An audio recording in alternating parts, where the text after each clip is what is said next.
Ce matin, Jean-François Attili, vous recevez Éric Coquerel, député LFI de Seine-Saint-Denis et président de la Commission des finances à l'Assemblée nationale. Bonjour Éric Coquerel. Bonjour. Deux sujets sur la table ce matin, le budget en panne et ArcelorMittal. Mais tout d'abord, est-ce que vous soutenez la relance du service militaire volontaire dont Emmanuel Macron va dessiner les contours aujourd'hui lors d'une visite en Isère? Non, pas telle qu'elle est définie dans le contexte dans lequel ça se trouve. Alors, telle qu'elle est définie, d'abord, je remarque une première chose. Je vous fais remarquer que ce service militaire n'est pas budgété. Tout simplement parce que c'était pas dans la loi de programmation militaire. Alors, on nous sort ça comme ça tout d'un coup. Et c'était une des raisons pour lesquelles on trouvait que cette loi de programmation militaire était un peu bizarre. Elle définissait pas les objectifs et elle avait des manques, notamment celui-là. Bon, ça, c'est une première raison. La deuxième raison, c'est que on voit bien dans quel contexte c'est fait. C'est-à-dire, il le dit lui-même d'ailleurs, il parle de menaces très fortes. Donc il y a une espèce de musique qui a été entretenue également de manière, à mon avis, illégitime par le général Mandon, qui laisserait penser quasiment que la France est à la veille d'une guerre. Vous dites quoi? Il n'y a pas de menace russe? En France, non, je pense qu'il n'y a pas de menace russe sur le territoire français. Non, qu'est-ce que c'est du bruit pour vous? Je pense que c'est tout un contexte, alors qui peut servir pour diverses choses. Déjà, par exemple, pour relancer les industries européennes sur la défense, c'est-à-dire produire de l'armement au nom d'un contexte. Les Allemands vont le faire beaucoup. Vous savez qu'il était question qu'on nous fassions aussi à hauteur de 7 milliards en plus de la loi de programmation militaire. Donc voilà, de produire des armes, faire marcher notre industrie. Deuxièmement, parce que je suppose que pour un président de la République qui est en difficulté sur le plan intérieur, oui, l'idée à un moment donné d'évoquer ce qui est sa prérogative, c'est-à-dire des menaces extérieures sur lesquelles il faudrait se préparer, je pense que ça participe un peu de cette situation. Et donc moi je ne suis pas d'accord. Moi je suis pour une France qui est au service de la paix et non pas une France qui est au service d'une mise en scène de la guerre. Parce si que vous Jean-Luc voulez. Mélenchon était favorable au retour du service national obligatoire. Nous on est pour une conscription citoyenne, c'est-à-dire qui est payé au SMIC, qui concerne tout le monde. Mais là aussi, ça coûte cher. Oui, pardon. Laissez-moi finir. Qui concerne tout le monde, hommes et femmes, et qui soit surtout à dimension citoyenne, notamment, par exemple, et c'est toute la différence un peu avec le discours de M. Macron, pour être capable de réagir aux catastrophes climatiques. On voit qu'il va y en avoir de plus en plus, et qui, à côté de ça, effectivement, il y a une part minimum, un peu comme le font les Suisses, d'apprentissage militaire, non casernés, et puis évidemment hors de question que ces jeunes interviennent sur des terrains extérieurs. Donc c'est très différent du service militaire qu'on nous présente, qui est un côté un peu vintage, ancien service militaire, alors qui contraindrait au départ sous forme de volontariat avec lequel je ne suis pas d'accord. Je ne suis pas d'accord que ça soit sous volontariat, mais quelques dizaines de milliers de jeunes. Mais je vous dis, dans un climat où on nous installe dans l'idée que la guerre est possible. Bon, je ne crois pas aujourd'hui que la France doit aller dans ce sens. Voilà la raison pour laquelle je m'y oppose. Et on ne sait pas combien ça coûte, c'est ce que vous nous dites ce matin. Bien sûr. Oui. Éric Coquerel, faut-il nationaliser ArcelorMittal? Le texte de la députée insoumise Aurélie Trouvé est en débat et en vote aujourd'hui. C'est la niche parlementaire de la France insoumise. Je ne sais pas si le texte passera d'ici ce soir, parce que c'est quand même un texte qui est important pour vous.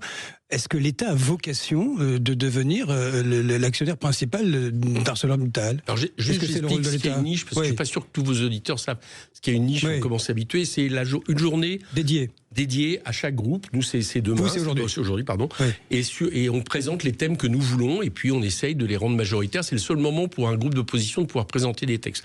Donc il y a, avant ArcelorMittal, je me permets de le dire, ce qui sont importants, il y a une proposition de résolution contre le Mercosur. Je pense qu'elle sera majoritaire. Et une deuxième qui sera aussi majoritaire sur la question de l'égalité du service public en outre-mer postal. Là aussi, elle sera majoritaire. Et vous l'avez dit, il y a ArcelorMittal pour la nationalisation. Je pense que ça sera discuté et je pense que ça sera majoritaire. Pourquoi? Parce que c'est le bon sens, pour bien comprendre ce qui se passe.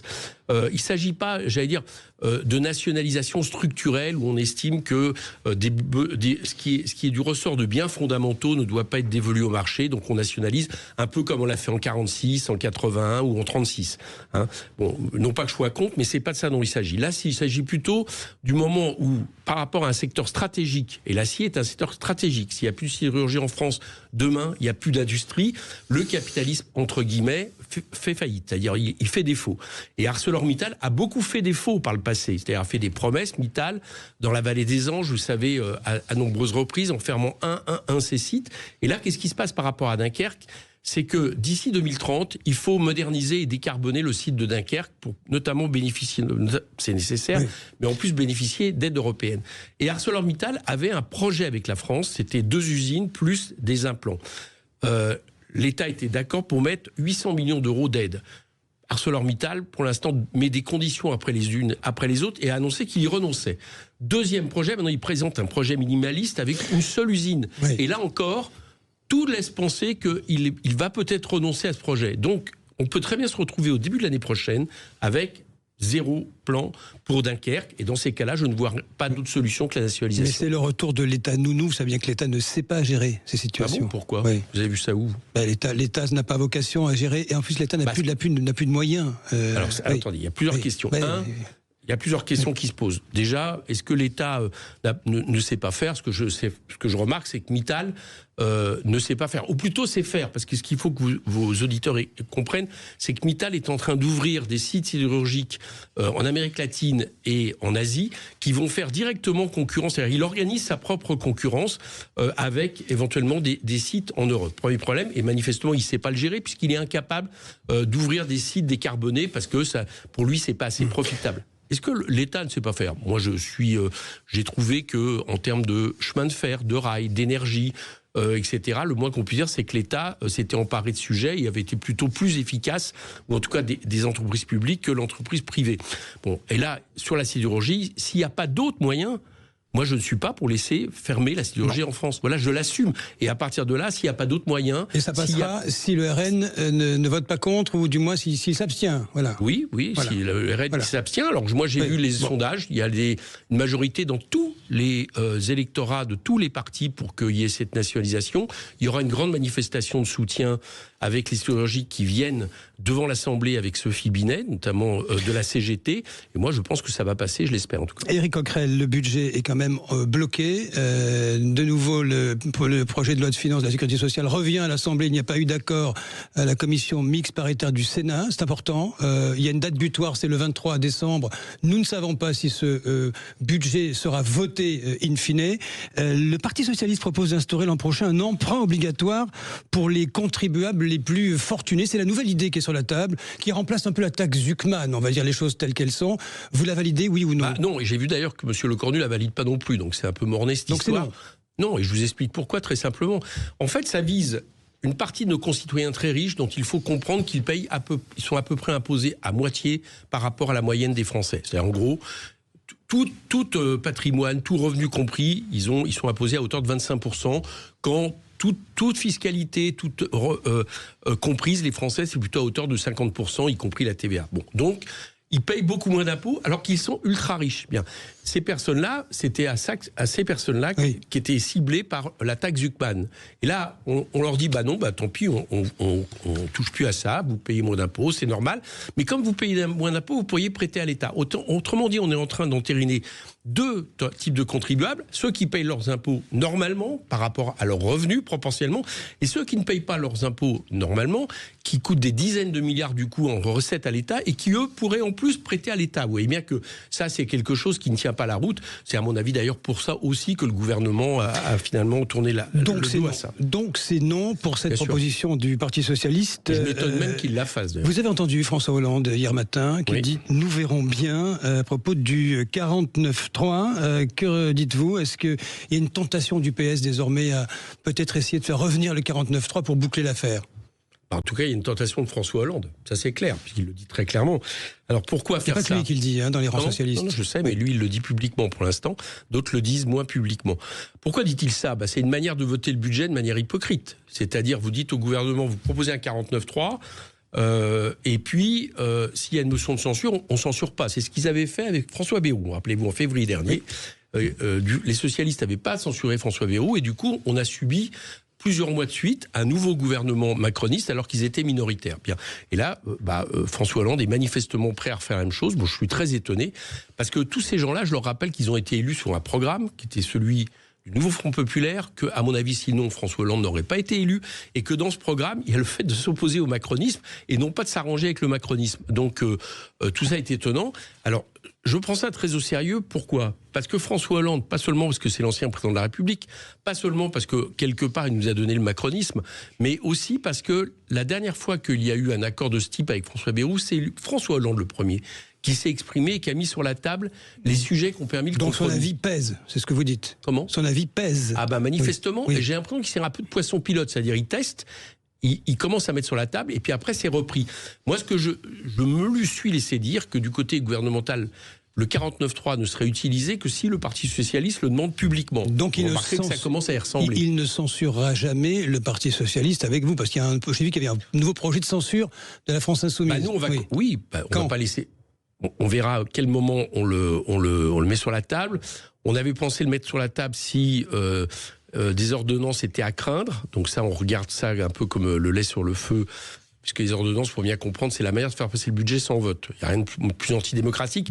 Mais manifestement, le gouvernement n'est pas très tenté parce qu'il a peur, à juste titre, de tomber s'il fait des ordonnances. Donc il imagine plutôt soit le 49.3, soit une loi spéciale pour arriver à passer l'année puis à remettre le sujet l'année prochaine.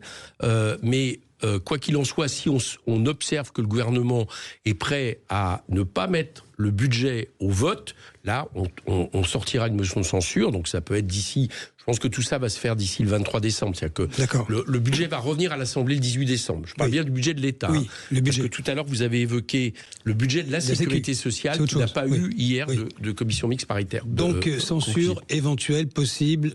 Oui, enfin, en tout cas, nous, on ne laissera pas faire. Avant la fin. On ne laissera pas arriver à un budget sans vote. C'est le 23 décembre, la date d'une manière ou d'une autre. Et s'il y a 49.3, bien évidemment, nous appellerons à la censure et on verra bien ce que fait le Parti Socialiste du coup.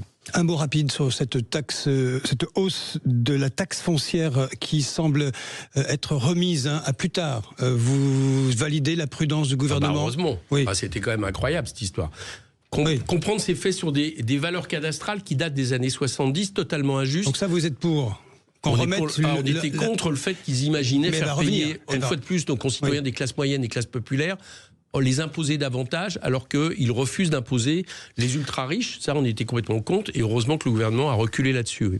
Éric Coquerel, est-ce que vous serez candidat au municipal à Saint-Ouen ? En tout cas, je ne suis pas tête de liste, ça c'est clair. La tête de liste sera Manon Montmirel, qui est ma suppléante, qui sera tête de liste à Saint-Ouen pour une liste... conduite avec notamment France Insoumise. Dernière question, est-ce que vous êtes comme Jean-Luc Mélenchon qui apporte son soutien ? C'est important, il a été beaucoup question de ça ce week-end, à ce professeur d'histoire médiévale de Lyon 2, Julien Thierry, qui a publié cette liste de 20 personnalités, je cite, essentiellement de confession juive, qualifiées de génocidaires à boycotter. Ça fait beaucoup d'émoi ces jours-ci, cette histoire. Oui, alors... Pour tout vous avouer, je ne l'ai pas suivi en détail. Je ne veux pas me défausser, mais je n'ai pas suivi en détail. Mais je suis contre toute chasse aux sorcières. Et manifestement, il y a des chasses aux sorcières qui sont en train d'être organisées dans les universités que je récuse. Voilà. Vous voulez dire que cet enseignant serait victime d'une chasse aux sorcières ? Bah oui, parce qu'on peut, à un moment donné, s'opposer à un génocide, on peut s'opposer à la politique de l'État d'Israël, de colonialisme de l'État d'Israël, sans se retrouver victime de ce genre de chasse aux sorcières et sans se faire traiter, par exemple, d'antisémitisme. Donc, et le fait de publier des listes de personnalités juives, c'est quelque chose de désobligeant. Je vais faire attention à ne pas vous répondre, parce que je n'ai pas exactement vu ce qu'il avait fait.